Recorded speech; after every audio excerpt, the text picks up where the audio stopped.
Right, so the first factor that I'll talk about this morning, a factor that determines whether people buy one item and not another, is brand familiarity.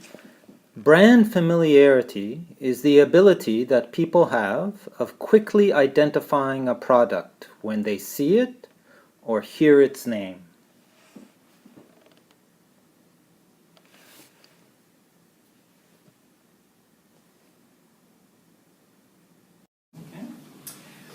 Research in psychology tells us that people are more relaxed when they deal with what they know.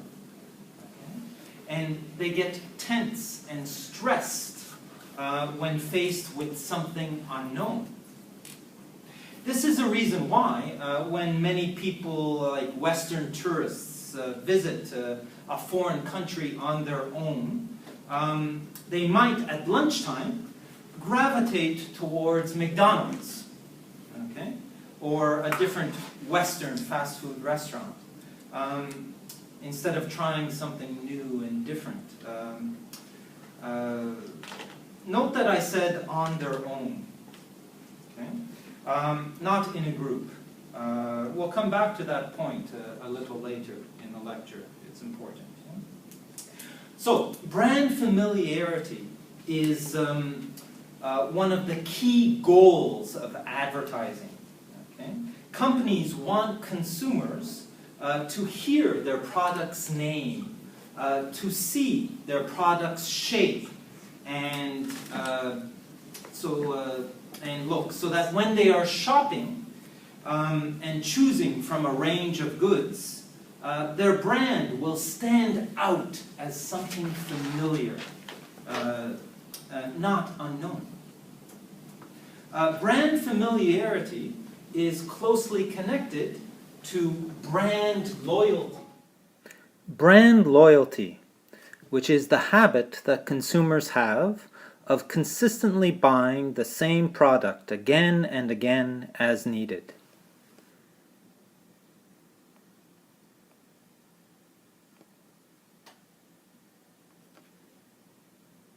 Unless we become seriously dissatisfied with our experience with the product, most of us tend to be loyal to it, okay? Out of familiarity. Of course, if brand familiarity were the only factor in purchasing decisions, the companies with the most advertising would be the winners in the marketplace. Other factors, however, play a role, and one of them is brand personality.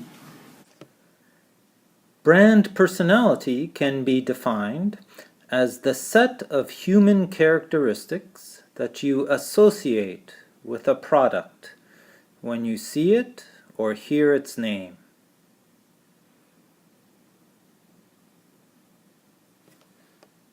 Let's take the example of cars. When I say Mercedes, what words come to mind? When I say Hummer, what image pops into your head? If I say that I own a Toyota Yaris, what judgment do you make about me? Yeah?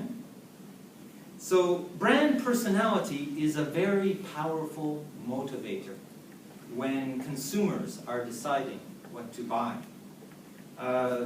Because, and this is very important, what we own is an important social signal of our identity, who we are.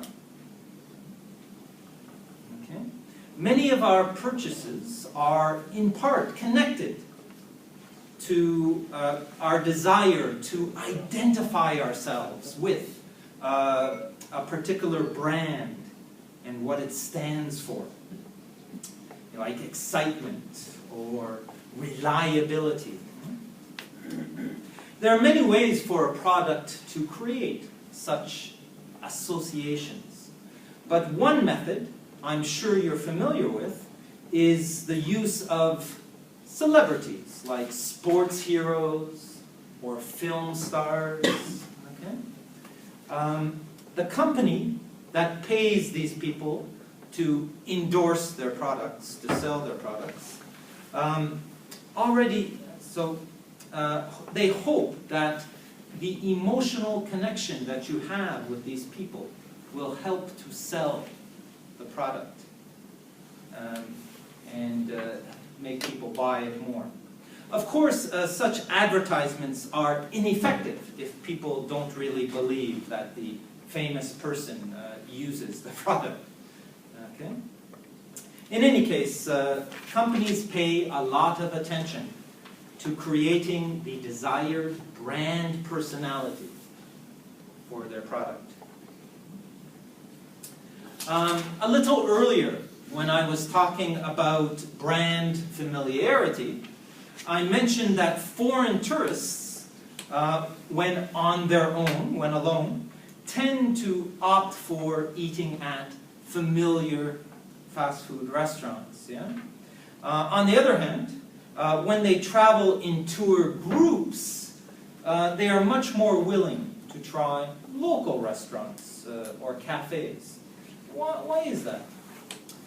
Here we see the power of another factor. Group dynamics, which is the influence of a group of people on our purchasing decisions.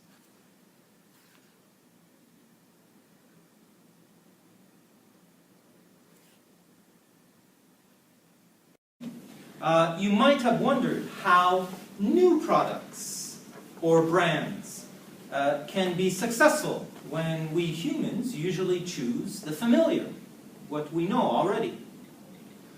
The answer is that a few of us are risk takers. Okay? Risk takers like to try new things. Okay? If a product offers a positive experience and enough highly visible risk takers try it and then spread the word to other people about their positive experience, then a fashion or trend will emerge. And more people will try the new product or brand. Okay? So this is group dynamics. Of course, the challenge for companies with such products is to make sure that the fashion doesn't end quickly, okay? After a few months, but instead turns into long-term brand loyalty. In any case, remember, the majority of consumers will not try anything new unless people they like or identify with seem to be having a positive experience with it. Take the example of a drink like Red Bull. Okay? Not so long ago, such energy drinks didn't exist. Okay? But it only took a few young people communicating to their peers about their positive experience with the drink for Red Bull to quickly gain popularity. So, the final category of answer to the question of why consumers purchase one product and not another relates to visibility. Product visibility, which is the degree to which your product stands out in a crowded marketplace.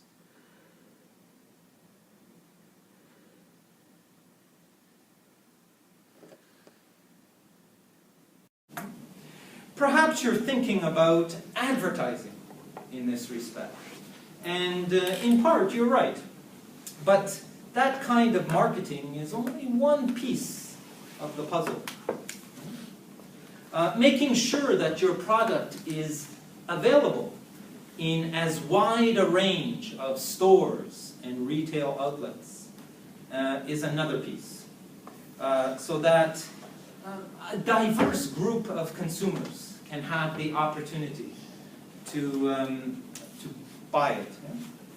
Yeah? Another aspect is product placement, where your products are showcased within individual stores, so that more shoppers can actually see them in the store.